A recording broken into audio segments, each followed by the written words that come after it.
le fils de Tom Hanks est une nouvelle fois au cœur de la polémique. Du haut de ses 30 ans, Chet Hanks est régulièrement accusé d'appropriation culturelle. En effet, il parle régulièrement en vidéo en imitant un accent jamaïcain.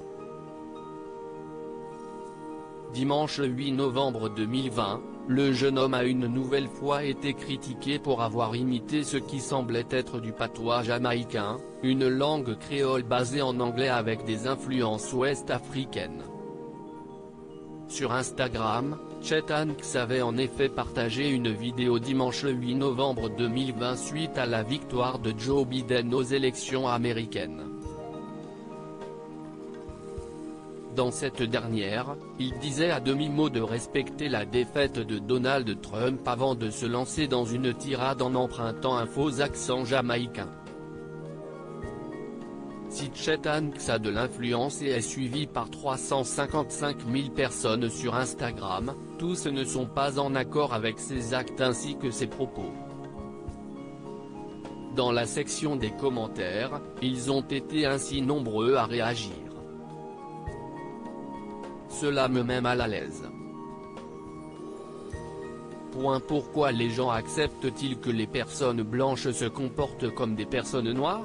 Je ne peux pas croire que Chet Hanks s'est réveillé un jour et a décidé qu'il était jamaïcain, peut-on ainsi lire. Ce n'est pas la première fois que le fils de Tom Hanks et Rita Wilson est accusé d'appropriation culturelle. Plus tôt cette année, le jeune homme avait déjà parlé avec un accent jamaïcain alors qu'il était sur le tapis rouge de la cérémonie des Golden Globe Awards, où son père recevait un prix pour l'ensemble de sa carrière. Si sa mère avait trouvé ça drôle, les internautes avaient qualifié la vidéo de profondément dérangeante et embarrassante. Chet Hanks n'est pas à sa première polémique. Suite à la polémique, de nombreuses personnes ont fait ressurgir une vidéo datant de 2015. Dans cette dernière, celui qui aspirait à une carrière de rappeur sous le nom de Chet Hayes, avait défendu son droit d'utiliser le mot négro. Il avait ainsi déclaré: « Je sais que la majorité d'entre vous ne comprendra pas cela parce que l'histoire est encore si fraîche dans notre pays.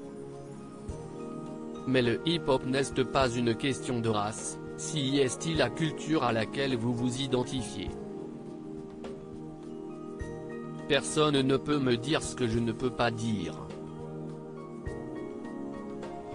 En février dernier, le jeune homme avait déjà défendu ses actions en révélant: « Pourquoi sommes-nous si pris par cette idée de vol?